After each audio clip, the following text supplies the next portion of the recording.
The ജേർണലിസ്റ്റിലേക്ക് ഒരു വീട്ടിൽ രണ്ട് തോൽവികൾ. അതെ, ഒരു വീട്ടിൽ രണ്ട് തോൽവികൾ. അപ്പനും മോനും എറിഞ്ഞു തോറ്റിരിക്കുന്നു. അടച്ചിട്ട മുറിയിൽ കെട്ടിപ്പിടിച്ച് പൊട്ടിക്കരഞ്ഞുകൊണ്ടിരിക്കുകയായിരിക്കും ഈ നിമിഷം.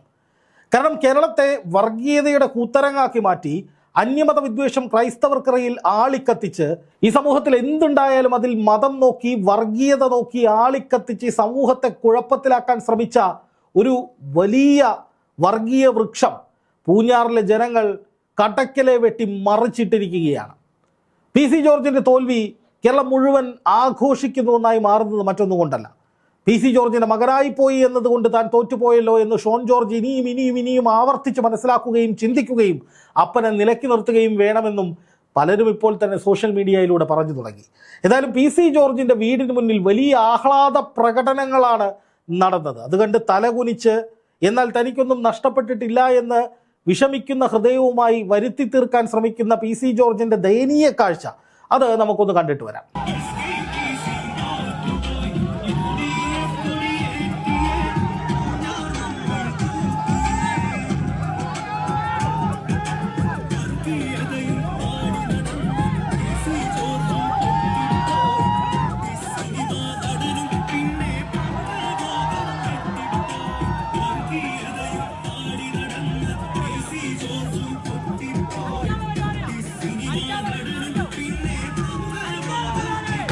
നോക്കുക, മുസ്ലിം ലീഗ് പ്രവർത്തകരും കോൺഗ്രസ് പ്രവർത്തകരും ഒക്കെ പൂഞ്ഞാറിൽ പി സി ജോർജിൻ്റെ വീടിന് മുമ്പിൽ ചെന്ന് വലിയ ആഹ്ലാദ പ്രകടനം ആഘോഷം നടത്തുകയാണ്. രണ്ട് കാര്യങ്ങളാണ്. ഒന്ന്, അവിടെ LDF-ന്റെ സ്ഥാനാർത്ഥി പരാജയപ്പെട്ടു. സെബാസ്റ്റ്യൻ കുളത്തുങ്കൽ എന്ന സിറ്റിംഗ് MLA പരാജയപ്പെട്ടു. ഒപ്പം ആ മണ്ഡലം ഏറെക്കാലമായി കോൺഗ്രസിൽ നിന്ന് UDF-ൽ നിന്ന് അകന്നു നിൽക്കുകയായിരുന്ന മണ്ഡലം അവർ പിടിച്ചെടുത്തു. പക്ഷെ അതിനേക്കാൾ ഉപരിയായി മുസ്ലിം സമുദായത്തെ മുഴുവൻ അധിക്ഷേപിച്ചുകൊണ്ട്, മുസ്ലിങ്ങളെ മുഴുവൻ കടന്നാക്രമിച്ചുകൊണ്ട്, ക്രൈസ്തവരെയും മുസ്ലിങ്ങളെയും തമ്മിൽ തല്ലിക്കുന്ന വിധത്തിൽ നിരന്തരമായ നുണപ്രചാരണങ്ങൾ, വിദ്വേഷ പ്രചാരണങ്ങൾ നടത്തിക്കൊണ്ട് ഈ നാടിൻ്റെ മതസാഹോദര്യവും സൗഹാർദ്ദവും തച്ചു തകർക്കാൻ ശ്രമിച്ച ഒരു വിഷവൃക്ഷത്തിനേറ്റ കനത്ത പ്രഹരം എന്ന നിലയിലാണ് പി സി ജോർജിൻ്റെ തോൽവിയെ UDF ഇപ്പോൾ ആഘോഷിക്കുന്നത്. ആ പാട്ട് തന്നെ കേൾക്കുക. വർഗീയത പാടിപ്പുകഴ്ത്തിയ പി സി ജോർജ് പൊട്ടിപ്പോയി എന്നാണ് അതിൽ പറയുന്നത്. പോറ്റിയെ കേറ്റിയെ എന്ന ഭക്തിഗാനത്തിൻ്റെ മറ്റൊരു വേർഷൻ. അതായത് വർഗീയത പാടി നടന്ന പി സി ജോർജ് പൊട്ടിപ്പോയി. അതുപോലെ തന്നെ വർഗീയത എവിടെയും വിജയിക്കില്ല. അതായത് പൂഞ്ഞാറ് പോലെ ഈരാറ്റുപേട്ട പോലുള്ള ഒരു പ്രദേശത്ത് വന്ന് മുസ്ലിം സമുദായത്തെ മുഴുവൻ അടച്ചാക്ഷേപിക്കുന്ന വിധത്തിൽ നിരന്തരമായി പ്രചാരണം നടത്തുക, ഈരാറ്റുപേട്ടയിൽ മുഴുവൻ താലിബാനിസമാണെന്ന് പ്രചരിപ്പിക്കുക, ഇങ്ങനെയൊക്കെയാണ് BJP സംഘപരിവാർ കേന്ദ്രങ്ങളുമൊക്കെ പൂഞ്ഞാറിൽ വിജയിക്കാൻ വേണ്ടി ശ്രമിച്ചത്. അങ്ങനെ പറയുമ്പോൾ ക്രൈസ്തവ സമൂഹവും മറ്റ് മതവിഭാഗങ്ങളും ഒക്കെ ഒറ്റക്കെട്ടായി നിന്ന് മുസ്ലിം സമുദായത്തിനെതിരായി നിലകൊള്ളുകയും അവിടെ ഒരു മതപരമായ വിഭാഗീയത ഉണ്ടാവുകയും പി സി ജോർജിനെ പോലുള്ളവർ ജയിച്ചു പോവുകയും ജനങ്ങൾ മുഴുവൻ പി സിക്ക് വോട്ട് ചെയ്യുകയും ചെയ്യും എന്നൊക്കെ ആയിരുന്നു BJP-യുടെയും അല്ലെങ്കിൽ പി സി ജോർജിൻ്റെയും ഒക്കെ കണക്കുകൂട്ടൽ. പക്ഷേ കേരളത്തിലെ പ്രബുദ്ധ ജനങ്ങൾ പൊട്ടന്മാരല്ല എന്നുള്ളത് പൂഞ്ഞാറിൽ ഒരിക്കൽ കൂടി തെളിയിക്കപ്പെട്ടിരിക്കുകയാണെന്ന് മാത്രമല്ല, ക്രൈസ്തവ ജനസമൂഹം പി സി ജോർജിൻ്റെ ഇരട്ടത്താപ്പ്, വ്യാജ പ്രചാരണങ്ങൾ, നുണപ്രചാരണങ്ങൾ, സമൂഹത്തെ ഭിന്നിപ്പിക്കാനുള്ള ഈ തരത്തിലുള്ള വർഗീയ വിഷ നിലപാടുകളൊക്കെ തിരിച്ചറിഞ്ഞ് കൃത്യമായി നിലപാടെടുത്തു എന്നതിൻ്റെ അടയാളം കൂടിയാണ് പി സി ജോർജിനുണ്ടായ പൂഞ്ഞാറിലെ കനത്ത തോൽവി. എന്ന് മാത്രമല്ല, പി സി ജോർജിൻ്റെ മകനാണ് എന്നുള്ളത് കൊണ്ട് തന്നെ പാലായിൽ ഷോൺ ജോർജിനും കനത്ത പ്രഹരമേറ്റിരിക്കുകയാണ്. വോട്ടിംഗ് ശതമാനം ഉയർത്തി, വോട്ടിംഗ് പെർസെൻറ്റേജ് കൂട്ടി, കൂടുതൽ വോട്ടുകൾ പിടിച്ചെടുത്തു എന്നൊക്കെ പറഞ്ഞ് ന്യായീകരിച്ച് മെഴുകാൻ ശ്രമിക്കുകയാണ് പി സി ജോർജ്. കനത്ത ദുഃഖത്തിൽ, അപമാനഭാരത്തിൽ പി സി ജോർജ് വീടിനകത്ത് കുത്തിയിരിക്കുകയായിരുന്നു. 4-5 വിരലിലെണ്ണാവുന്ന പ്രവർത്തകർ മാത്രമാണ്, BJP പ്രവർത്തകർ മാത്രമാണ് അദ്ദേഹത്തിനൊപ്പം ഉണ്ടായിരുന്നത് എന്നാണ് എനിക്കറിയാൻ സാധിച്ച വിവരം. അതിനിടയിൽ ഈ ആഹ്ലാദ പ്രകടനം വന്നപ്പോൾ തനിക്കൊന്നും പറ്റിയിട്ടില്ല എന്ന് വരുത്തി തീർക്കാൻ വേണ്ടി പി സി ജോർജ് എഴുന്നേൽക്കുന്നു, ആ വീടിൻ്റെ മുമ്പിൽ നിൽക്കുന്നു. പക്ഷേ പഴയ ആർജവമോ ഊർജമോ ഒന്നുമില്ല.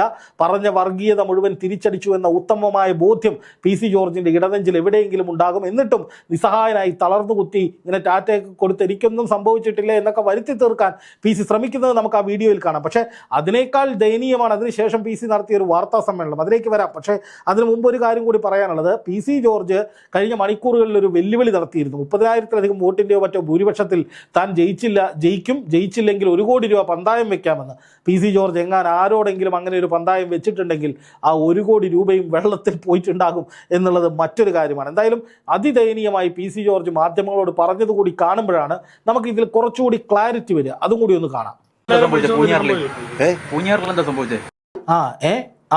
ആഹാ, കിളി ഏകദേശം പോയി എന്ന് തന്നെ അദ്ദേഹത്തിന്റെ ആ നിൽപ്പിൽ നിന്ന് വ്യക്തമാണ്. പൂഞ്ഞാറ് ഞാൻ 38,000 1938 അതെ, 1938 ആവും. അതിന്റെ കാരണം എന്താണ്? അവിടെ BJP സ്ഥാനാർത്ഥി ഇല്ല. കഴിഞ്ഞ തവണ BJP സ്ഥാനാർത്ഥി ഉണ്ടായിരുന്നു, അദ്ദേഹത്തിന് 10,000-ലധികം വോട്ട് കിട്ടുകയും ചെയ്തിരുന്നു. അപ്പോൾ ഇപ്പോൾ BJP സ്ഥാനാർത്ഥി ഇല്ലാതെ വന്നപ്പോൾ BJPക്ക് കിട്ടിയിരുന്ന വോട്ട് കൂടി PC ജോർജിന് കിട്ടി, അത്രയേ ഉണ്ടായിട്ടുള്ളൂ. അല്ലാതെ PC ജോർജിനെ കണ്ടുകൊണ്ട് കൂടുതൽ ജനങ്ങൾ, കഴിഞ്ഞ തവണത്തേക്കാൾ ഇരട്ടി ജനങ്ങൾ PC ജോർജിന് വോട്ട് ചെയ്തു എന്നല്ല അതിൻ്റെ അർത്ഥം. കഴിഞ്ഞ തവണ BJP സ്ഥാനാർത്ഥി ഉണ്ടായിരുന്നു, ഇത്തവണ ഇല്ല. അപ്പോൾ സ്വാഭാവികമായിട്ടും BJPയുടെ പാർട്ടി വോട്ടുകൾ BJPക്ക് പോയത് ഇത്തവണ PC ജോർജിന് പോയി. അതിൽ കൂടുതലൊന്നും അവിടെ ഉണ്ടായിട്ടില്ല. PC ജോർജിന് ഒരു മഹാത്മ്യവും പൂഞ്ഞാറുകാർ കൽപ്പിച്ച് തന്നിട്ടില്ല. കുന്തം എടി, അങ്ങനെയാണെങ്കിൽ തെറനാടുള്ള അച്ഛനെതിരെ പറഞ്ഞെന്ന് പറയുന്നത്, ആ അച്ഛൻ്റെ പള്ളിക്ക് ചുറ്റുമുള്ള 4 വാർഡിലും എൻ്റെ BJP താമരച്ചെന്നിട്ടാണ് ജയിച്ചത്. എങ്ങനെ ഇതൊക്കെ ചുമ്മാ പറഞ്ഞുകൊണ്ട് ഇങ്ങനെ ആഹ്ലാദിച്ചോട്ടെ. ഞാൻ കാണിച്ചോളാം, ആഹ്ലാദിച്ചോളാം. എന്ത് കാണിക്കാനാണ് മിസ്റ്റർ PC ജോർജ്? ഇനിയും നിങ്ങൾ എന്ത് കാണിക്കാനാണ്? നിങ്ങൾക്ക് കാണിക്കാൻ കഴിയുന്നതിൻ്റെ പരമാവധി നിങ്ങൾ കാണിച്ചു. അത് കാണിച്ച് ജനങ്ങൾ കണ്ട് സഹി കെട്ട് അവസാനം അവർ മറ്റൊന്ന് നിങ്ങളെ കാണിച്ചു. അതാണ് ഇപ്പോൾ നിങ്ങളിങ്ങനെ കിളി പോയി ബബ്ബടിച്ച് നടക്കുന്നത്. പാലാ ബിഷപ്പിന് വേണ്ടി അല്ലെങ്കിൽ കാഞ്ഞിരപ്പള്ളി ബിഷപ്പിന് വേണ്ടി ക്രിസ്ത്യൻ മതമേലധ്യക്ഷന്മാർക്ക് വേണ്ടി ഒരു ഘട്ടത്തിൽ ശക്തമായി രംഗത്ത് വന്നിരുന്ന ആളായിരുന്നു. താങ്കൾ ഓർമ്മയുണ്ടോ? നാർക്കോട്ടിക് ജിഹാദ് എന്ന് പറഞ്ഞിട്ട് കേരളത്തിൽ നാർക്കോട്ടിക്സ് മുഴുവൻ കൊണ്ടുനടക്കുന്ന മറ്റേ മതക്കാരാണ്, ഇത് നാർക്കോട്ടിക് ജിഹാദാണെന്ന് പറഞ്ഞ് നിങ്ങൾ പാലായിലെയും കാഞ്ഞിരപ്പള്ളിയിലെയും പാവപ്പെട്ട ക്രൈസ്തവ ചെറുപ്പക്കാരുടെ മനസ്സിൽ വിഷം കുത്തിവെച്ച് അവരെ തെരുവിലിറക്കി. അന്ന് ആ പാവപ്പെട്ട മനുഷ്യർ നിങ്ങൾ പറയുന്നതൊക്കെ സത്യമാണല്ലോ എന്ന് ധരിച്ച് നേരെ തെരുവിലിറങ്ങി. അന്ന് നിങ്ങൾ പറഞ്ഞു സിറിയയിലേക്ക് പോയിരിക്കുകയാണ് ആര്? ജസ്ന, കാണാതായ ജസ്ന സിറിയയിലേക്ക് ആടുമേക്കാൻ പോയതാണെന്നതടക്കം 100 കുടുംബങ്ങളിലെ ക്രിസ്ത്യൻ പെൺകുട്ടികളെ മറ്റവന്മാർ അടിച്ചുകൊണ്ട് പോയി എൻ്റെ കണക്കെൻ്റെ കയ്യിലുണ്ട് എന്നതടക്കം ഒരുപാട് നുണകളെന്ന് പറഞ്ഞു. പക്ഷേ ക്രൈസ്തവ സമൂഹത്തിൽപ്പെട്ട സാധാരണക്കാരായിട്ടുള്ള വിശ്വാസികൾ നിങ്ങൾ പറയുന്നത് സത്യമാണെന്ന് വിശ്വസിച്ച് നിങ്ങളുടെ കൂടെ തെരുവിലിറങ്ങി നിങ്ങൾക്കൊപ്പം നിന്നു. പക്ഷെ പതിയെ അവർക്കും മനസ്സിലായി നിങ്ങൾ അവസരവാദമാണ് പറയുന്നത്.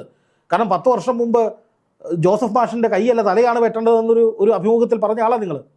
അതിനുശേഷം നേരെ തിരിച്ചതായി ഇപ്പോൾ നിങ്ങൾ പറയുന്നു ആട് വയ്ക്കാൻ കൊണ്ടുപോയി, മറ്റേത് കൊണ്ടുപോയി, മറിച്ചത് കൊണ്ടുപോയി എന്ന് പറഞ്ഞിട്ട് അവരെ മതവിദ്വേഷം വർദ്ധിപ്പിക്കുകയാണ്.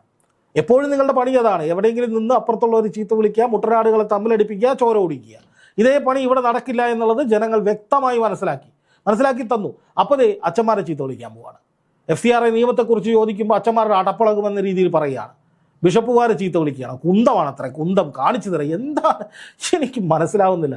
എന്തായാലും ഒരു ഭാഗത്ത് ഉറച്ചു നിൽക്കാതെ അങ്ങോട്ടും ഇങ്ങോട്ടും മറുകണ്ഠം ചാടുകയും 2 വള്ളത്തിൽ കാലിട്ടിങ്ങനെ എന്താ പറയുക റബ്ബർ പോലെ വലിയുകയും ചെയ്താൽ ഒരാൾക്കും നിലനിൽപ്പുണ്ടാകില്ല എന്നതിൻ്റെ ഉത്തമമായ ഉദാഹരണമാണ് PC ജോർജിൻ്റെ തോൽവി. ഒരുപക്ഷെ മതനിരപേക്ഷ കേരള സമൂഹം ഇന്ന് ഏറ്റവും കൂടുതൽ ആഘോഷിക്കുന്ന ആഹ്ലാദിക്കുന്ന ഒരു പരാജയം എന്ന് പറയുന്നത് PC ജോർജിൻ്റെ തന്നെ ആയിരിക്കും എന്നുള്ളതാണ്. എന്തായാലും ഈ ഒരു വീട്ടിലെ 2 തോൽവികൾ ഒരു വീട്ടിൽ എന്ന നിലയിലേക്ക് കാര്യങ്ങൾ മാറിയതോടെ PC ജോർജിൻ്റെയും ഷോൺ ജോർജിൻ്റെയും ഭാവി ഇരുളടയുമോ എന്നുള്ള ചോദ്യം ശക്തമാണ്. എന്തായാലും PC ജോർജിനെ ഇനിയും താങ്ങിക്കൊണ്ട് നടക്കാൻ, അതായത് ക്രൈസ്തവ ഐക്യം, ക്രൈസ്തവ സമൂഹത്തെ കൂടെ നിർത്തണം എന്നൊക്കെ ആഗ്രഹിക്കുന്ന അല്ലെങ്കിൽ അത്തരത്തിലുള്ള പല ക്യാമ്പയിനുകളും BJP ഉപേക്ഷിച്ചു എന്ന നിലയിൽ വാർത്തകൾ വരുന്നുണ്ട്. അപ്പോൾ ഇനിയും PC ജോർജിനെ എടുത്തുകൊണ്ട് താങ്ങിക്കൊണ്ട് നടക്കേണ്ട സാഹചര്യം ഉണ്ടോ എന്ന് BJP ഒരു പുനർവിചിന്തനം നടത്താനുള്ള സാധ്യതയും തെളിയുന്നുണ്ട്.